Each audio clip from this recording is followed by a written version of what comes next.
So we are on 19b. And we are in the middle of the questions. There's a whole host of questions that Abaya asks Rabba, his teacher, and there's a whole bunch of questions. And we are up to the third of those questions.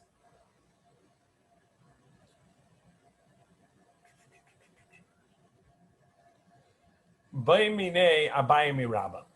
Abaye asked Rabba, Tel ha-mislaket asara mitoch arba, nida mishum diyuma da'ena nida mishum diyuma. We know, as we were discussing, that around a well, on account of the need for water, that the Chachamim were lenient and allowed for a narrow interpretation, or the strictest biblical, the most lenient and the most basic Torah, biblical requirements for walls, which is that as long as you have a wall on each side, and it is based on these diumdin, these two corner, these L-shaped posts on each corner, and that would be sufficient to make these walls. Now here we're going to have an additional leniency, which is going to tell us that it actually doesn't have to be an L-shaped corner. It is sufficient to have enough of a space that you would have an amma and an amma wall, but it could actually be shaped in any other way as well. So let's say you can have boulders, which are large enough to have that space if you were to carve it out. The question, the way Abaya asked Rabba, is based on Tel ha-mislaket.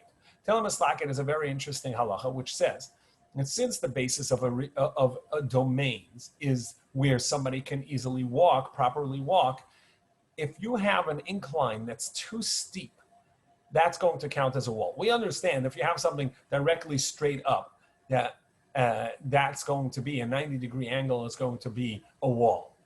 How about if it's slightly off? It's not directly up, right? It's an 85-degree angle, 80-degree angle. We also understand those are a leaning wall, but it's a wall. So at what point does it become a non-wall, or the other way around?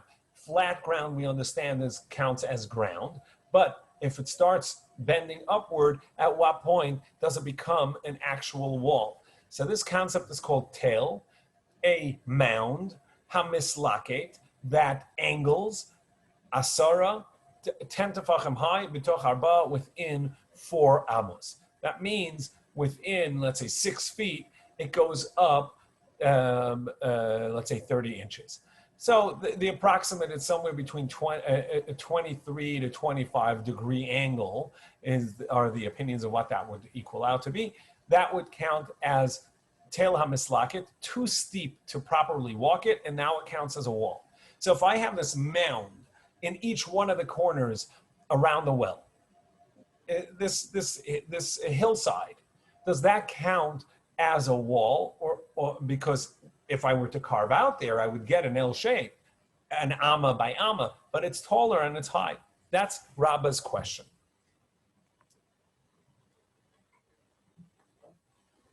Does that count as this dual L-shaped corner or not? So he said we learned a halacha like this. Rabbi Shimon Elazar says, they had a square block, a square shaped boulder, a stone. As long as, Shavua Tov Charles and Donna, so as long as you have a square rock, a boulder, that is tall enough to be 10 tefachim, and it's wide enough on either side that you're going to have an amma, and you have that at the corner, that's going to count as your L-shaped wall, even though that it isn't actually flat and it isn't actually L-shaped, but it's as if you were to carve it out, it would be. That means there's enough space there to count as wall. But if you don't have enough space, then it does not count as this double wall, this corner L post. Now, Rabbi Shimon ben Elishua, Evan Agula. He says not only that, even if it was not square, but a circular stone, you had a pillar. If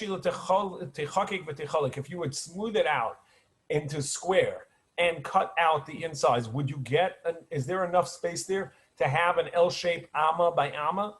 And if yes, it's going to count. It's going to count as your diyumad, which is your double wall, the L-shaped wall at the corner. If not, it does not count. So what's the basis of this machlokas? One says it's enough to say we look at it as if you've hollowed it out and made it into L shape.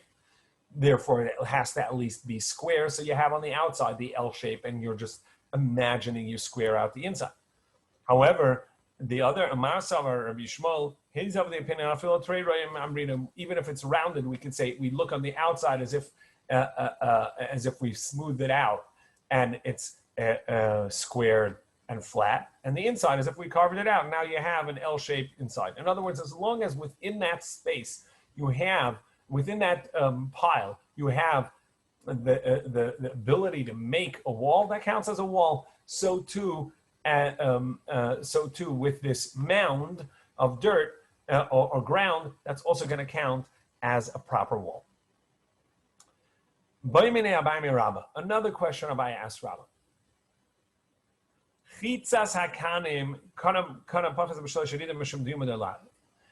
So in this version, the question that he asked was, Steve, you had a question? No. Okay. So in this version, the Gemara is asking, what about if I don't actually have a solid wall at the corner, but what I have is a post, a reed, and then a gap less than 3 tefachim, and a reed, and and then a gap that's less than 3 tefachim, and another post. So I have posts along one side that total an amma. And as we've seen, since it's lavud, meaning that it's less than a 3 tefachim gap, it's counted as if it's solid. So I have a solid wall, and the same on the other side. And this would count as sufficient for a wall, or do we say no? This is already a lenient type of wall because you're only having walls on the corners. You have this gap in between, and it's only a leniency in regards to water. And therefore, we're not going to be lenient and say that you can also have this makeshift wall of posts. When we learned that if there's a tree there or a fence there, or there's a border of reeds, that counts as your corner duma, as your L-shaped posts. Wouldn't you say that it's talking about they have a post and then a gap and post and a gap and post and a gap, and that's going to be enough? So it says lo gurdisa. Here we're talking about gudrisa. When they talk about something else, it's almost like a rake. If you think of a rake, it's got a lot of posts, a lot of reeds coming out, but the bottom is all at one place. And so that's what it's talking about, that you actually have a solid at the bottom, and at the top it spreads out. Gudrisa the Kani. Sangamar says, well, that's sort of like a tree that has a trunk and then branches off of it. Well, it says, well, if you say it's a reed, I also have a problem. Because if you just have posts, that's also another type of fence. So what he's going to say, we're talking about that there are two types of fences. We're talking about two types of trees. So in this version, the question was about reeds, and the Gemara says that no, we cannot prove that from this brisa that it'll be okay. However, that does say the question was the other way around. Gudrisa, the Kanim, that his question was, what about this rake-like post that has a solid bottom and reeds coming out, spread out at the top? Gudrisa the Kanim, does that count as a proper wall for the corner? Well, we learned if there was a fence, tree, or this chitzas akanim, a wall of reeds, it does count as your corner diyuma, as your L-shaped corner post. My lab, gudrisa the kani. What did you say that's talking about? Where it has a solid bottom and split at the top. says, no, that's a case where you actually have a bunch of posts separate from each other. The Gemara says, well, that's just a regular fence. And well, he says if you're fanned out, branched out reeds, that's like a tree. So what are you going to say? And now we go to Chafam and Aleph.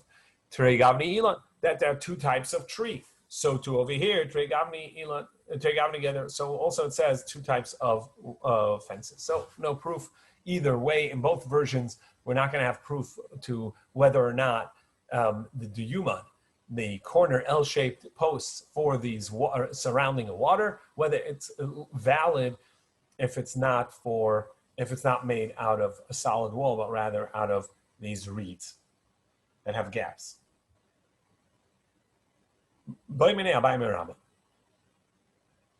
Abaya asked Rabba another question.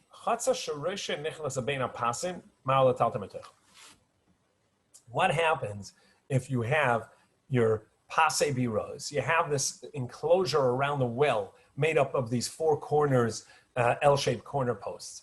And then one side opens up into an alleyway. Now, if you remember, we talked about that whenever you have, it opens up into a chutzner, into a courtyard. Now, if you remember, we talked about courtyards have to make all the people living in one courtyard, they have to make an eruv, a joint meal, and then they can carry. And if you have two courtyards side by side with a doorway between them, so also you're going to have them join with a meal. And then you're allowed to carry, it's as if it's one, even though that's just a large window or just a door between the two alleyways, between the two courtyards, you're going to be allowed to carry from one to the other on account of this opening. Now, the halacha, however, is you're not allowed to carry from one alleyway from one courtyard to another courtyard based on the connection in the alleyway. The connection in the alleyway, then you have to make an alley connection. So here's a question. If we have these Pasei Biros, these L-shaped corners that are surrounding a well, and next to it you have a proper courtyard that people live in, that courtyard cannot make an eruv between one and the other based on the carrying in the well area, because the well area is more like an alleyway. And so can I carry in the courtyard based on what's in the alleyway, or based on what's in the well area or not? So that's his question.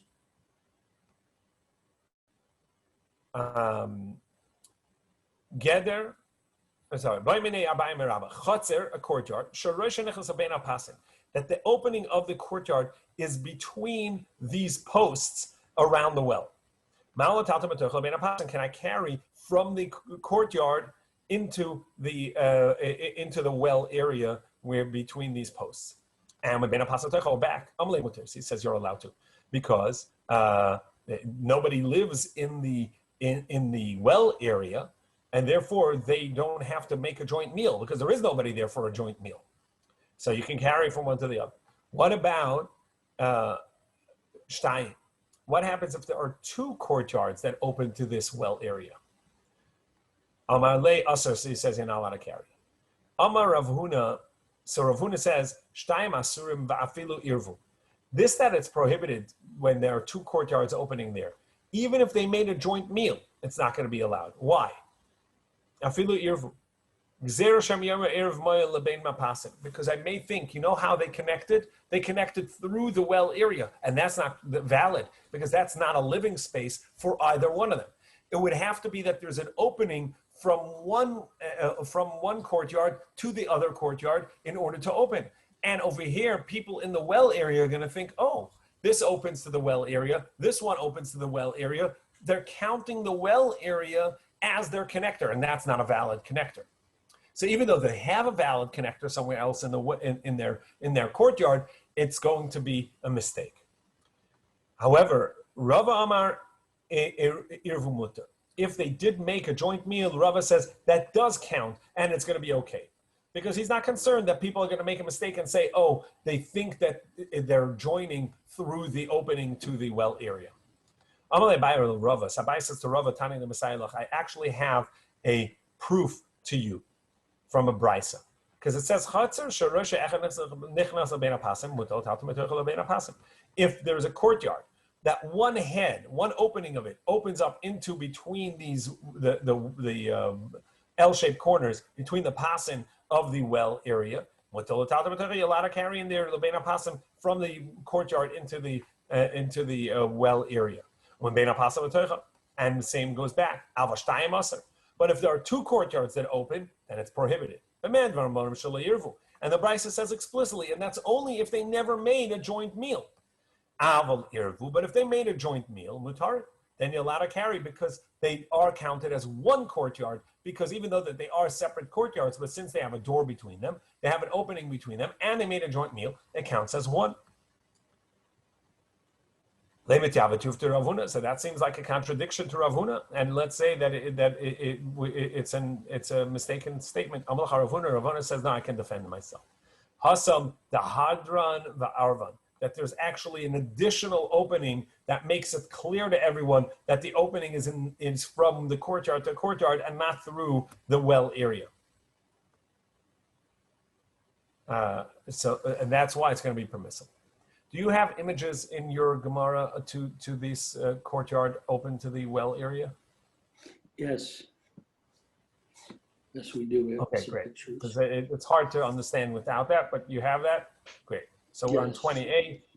No, in the email that Rabbi Schenk sent a while back, it's got some very good pictures. Yeah. So it's something like that is the way Rashi has it. Okay. So now we get to the next question of Abaye. Abaye asks another question. What happens if this well dried out on Shabbos? The whole reason, as we saw, really on a Torah level, as we'll see in the Gemara now, on a Torah level, this is enough of a proper enclosure, because it has on all four sides, there's wall, and it's on the corners, and there's an amma on each side. So that's sufficient to be a Torah level enclosure. However, it looks too open, and the Chachamim required more, and so it's not going to be valid for Shabbos.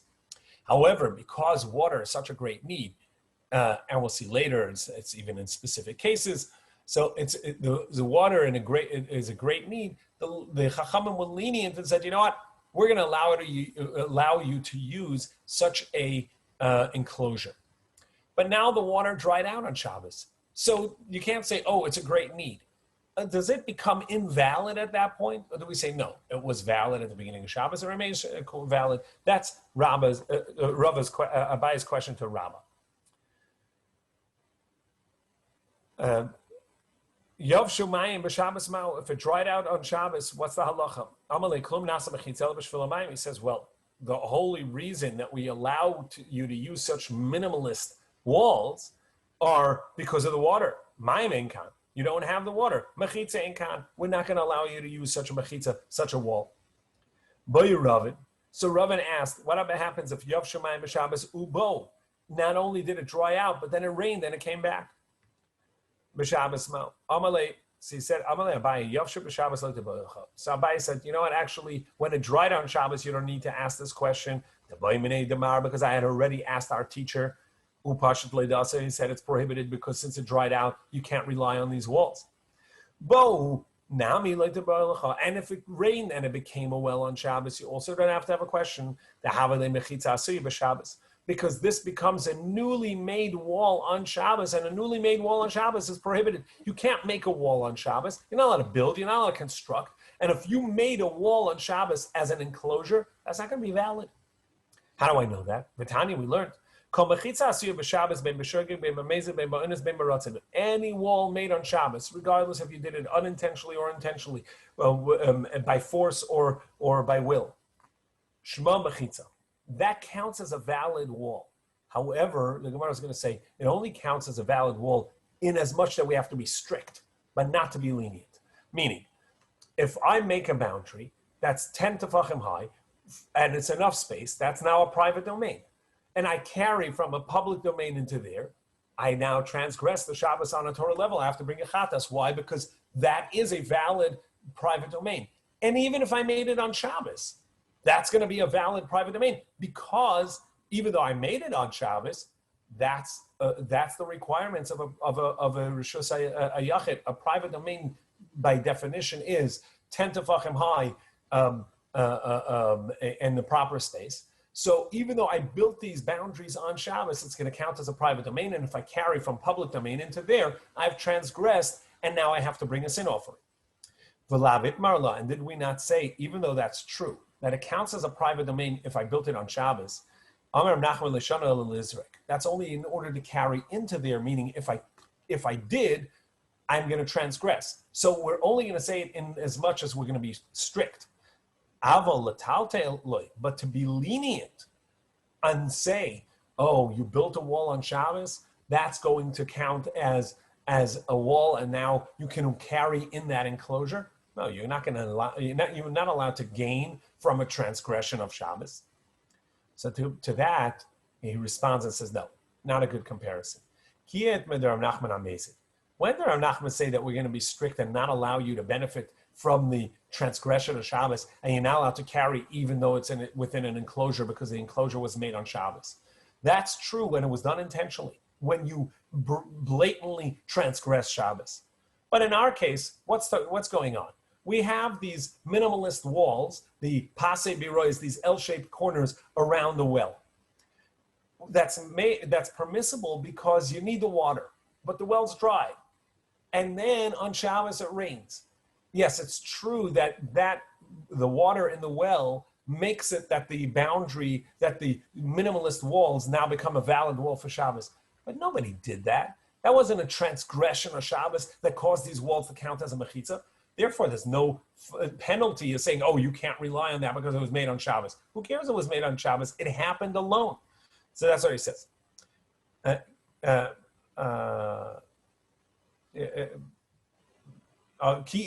Nachman only said that we penalize you if it was done blatantly disregarding Shabbos. In our case, it would still be a valid wall. So Rabbi Elazar said that if somebody throws into the enclosed area around the well, that's enclosed by these L-shaped corners, one amma on each side, that's the minimalist size of wall, he's going to transgress the Torah obligation. That means he carry from public domain into there. That's a Torah transgression. So he said, Pshita, of course. If it were not a proper, at least on the minimalist, on the most minimal Torah level, these are proper walls. So how would it be permissible to be lenient for water? You can't transgress a Torah prohibition on account of you need water. So from the fact that the Mishnah says that this is going to be a valid wall, these four corners, L-shaped corners, are going to be a valid wall around the well, that means that on a Torah level, that is the minimum requirement. And we only allow ourselves to be to rely on that in a need of water. So Gemara says, you're right. Of course, I don't need to tell you that. I need to tell you something else. That even if it wasn't around the well, if you just made L-shaped wall corners, and it's sufficient, it's in these same dimensions as mentioned in the Mishnah, that's going to be sufficient to create a private domain in the midst of a public domain, and anybody that carries something from outside in is going to transgress. He's going to transgress. He says that also is obvious because it has to be that this is the minimum size of walls. Otherwise, how would it be permissible? The Gemara says, because if this is, in general is not a proper wall, how can you be lenient for wells? The Gemara says, but rather what we're saying is we need it for another case. That you built this in the middle of a public domain and the public continues to walk through it. So you have this minimalist wall. Basically, it's let's say 12 amos wide, Let's say that's 18 feet. So you have this 12 amma wide gap, and then you have a little amma post on either side, L-shaped. And now, because it's enclosed on all four sides, enclosed meaning minimally, just because of each corner, that's going to count as a private domain in the midst of a public domain, even though masses continue to walk through there. So what's the chiddush? What is the novel idea here? When you have a halachic wall, even if there's a thoroughfare, masses of people walking through there, that will not negate the wall. If it's a halachic wall, it's a halachic wall, even if the masses walk through there. So Gemara says, Rabbi Lazar already taught this elsewhere. The Tanana is if you built this enclosure around the well, but there is a public thoroughfare walking through there, move the well walls off to the side. So you don't have to move it off to the side. Here, the Chachamim taught us the strength of halachic walls, that these halachic walls are enough to define it as an enclosure, even if people are walking through. So Gemara says, still, I wouldn't have known it if not. He tells it to us clearly. Because I may have thought kan, severely. Rabbi Yochanan says, here's where the Chachamim taught us the strength of that idea, but he doesn't agree with it in halacha. So he needed to tell us, no, he agrees with it in halacha. That is the principle, that if you have halachic walls, even if it's a gap that people walk through, it remains a halachic wall.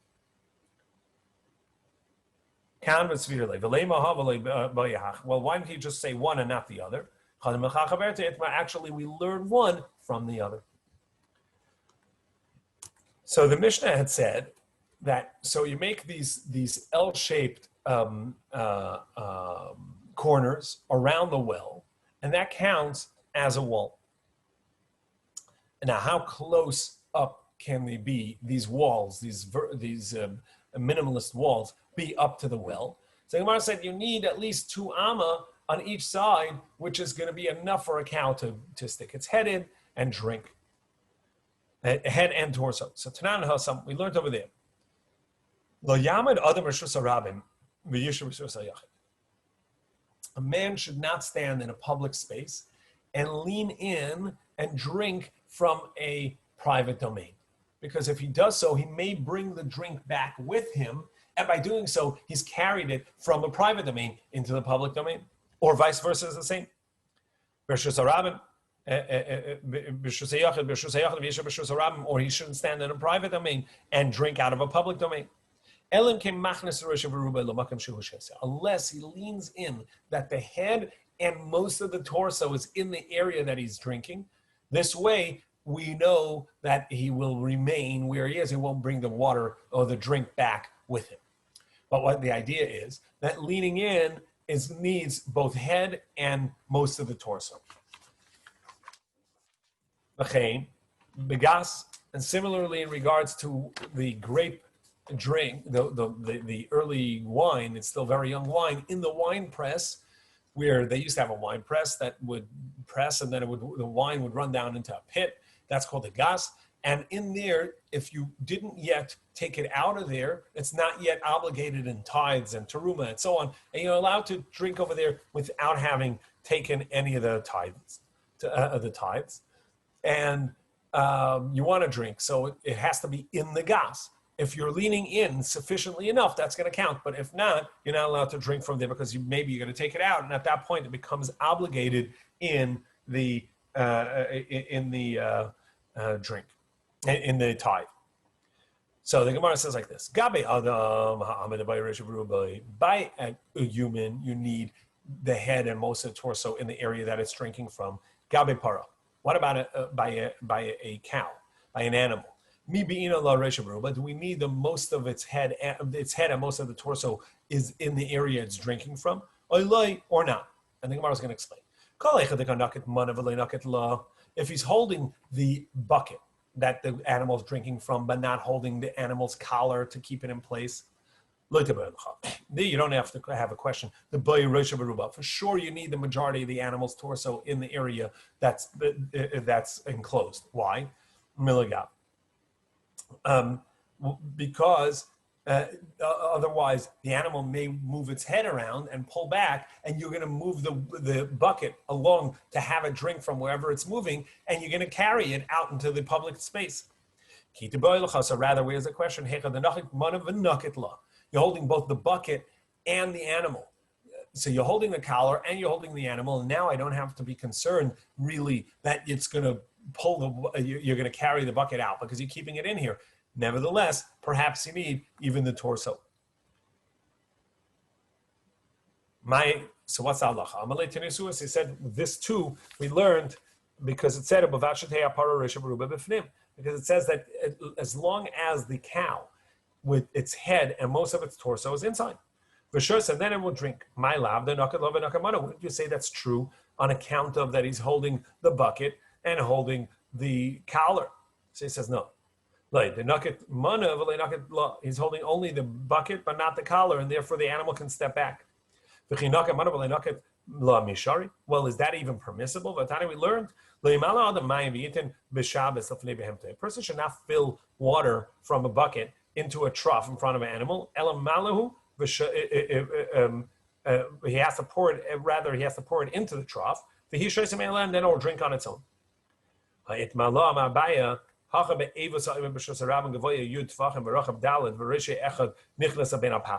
Here we're actually talking about a case that the trough itself is a private domain. It is 10 tefachim deep. It is 4 tefachim wide, and therefore it is valid enough to be its own private domain, private space. And part of it is in the area that the well is, and therefore you're allowed to fill it, and parts not. Now the problem is, he may see that there's a problem with this trough, and he wants to fix it, and he's going to carry out the bucket while he's holding it with the intent of fixing the trough before he pours the water in there. And he's carrying it from the private domain inside the enclosure out to the public domain. So Gemara says, so what? Is that even a Torah prohibition?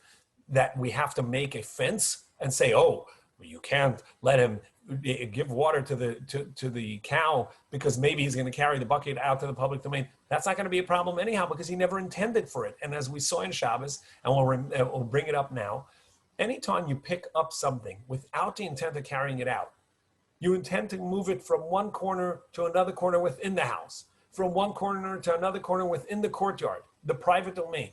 And then you change your mind and you carry it out, you're not going to transgress. Why? As you remember, the basis for the three components of carrying is, one, you have to lift it up. That's the removal from its space. Transfer it across a line, either a border or a full outside of its space, and then put it down. Those are the three components.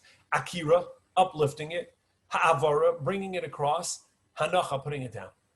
All that has to be done with intent. If you, when you lifted it up, had no intent of carrying it out, you meant to carry it within the space, that's not going to be a transgression.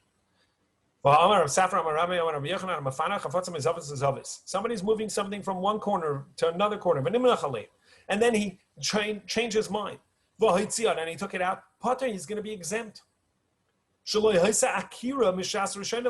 when he uplifted it from the start, when he uprooted it from its place, it was never with the intent to take it out. So he says, you're right. We're not concerned that you're going to take the bucket out. That, you're right, it was never the intent. It would not be a Torah prohibition, and so we don't have to make a fence for that. However, what we are concerned is that you're going to take the bucket out in order to fix the trough.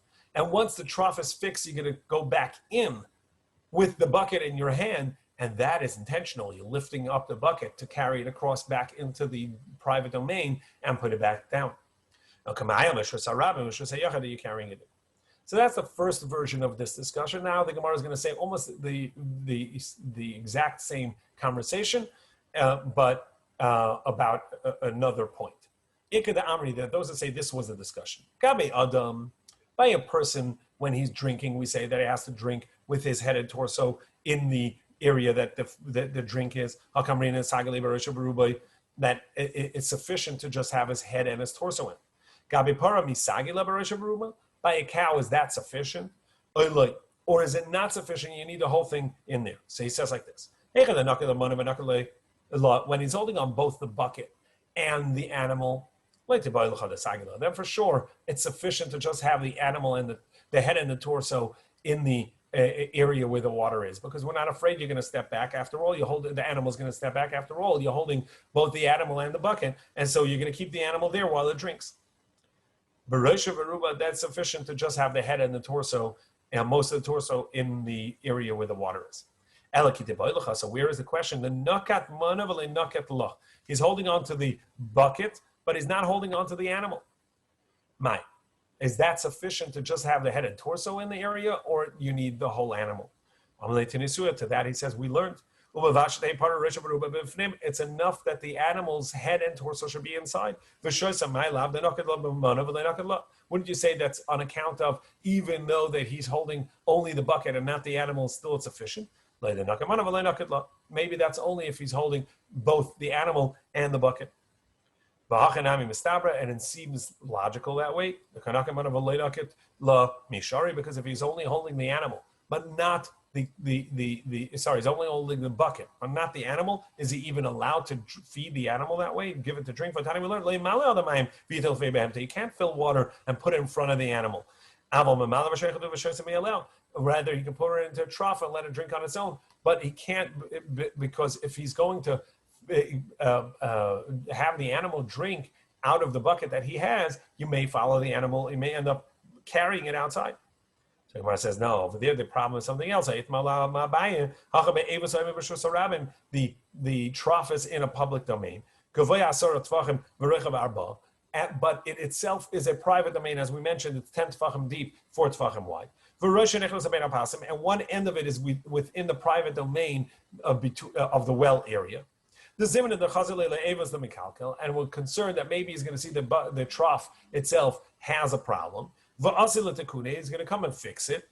V'darile l'dav and he's going to carry the bucket out with him. And then he's going to be carrying from a private domain into a public domain. And again, the Gemara is going to ask him, does that even count as carrying from a private domain to a public domain? There was no intent when he picked it up. Rabbi Yochanan said, somebody carries stuff from one corner of the house to the other corner of the house. No, that's totally permissible. That's not carrying. So when you picked it up, you had intent to carry it within the house. And you changed your mind, and you carry it outside, you're going to be exempt. Because at the time you uprooted it, there was no intent. Because when he uprooted it, there was no intent of carrying. Rather, the concern is, as we mentioned before, that we're afraid he's going to walk out to fix the trough with the bucket still in his hand. True, that's not a Torah prohibition because there was no intent from the start. But then when he's done, he's going to bring the bucket back in to the private domain, and that's going to be a Torah prohibition because he intends to carry that back in. And he's taking it from the public domain back into the private domain. Okay, let's stop at that, and tomorrow we'll talk about camels, and we'll talk about when this well situation was permitted.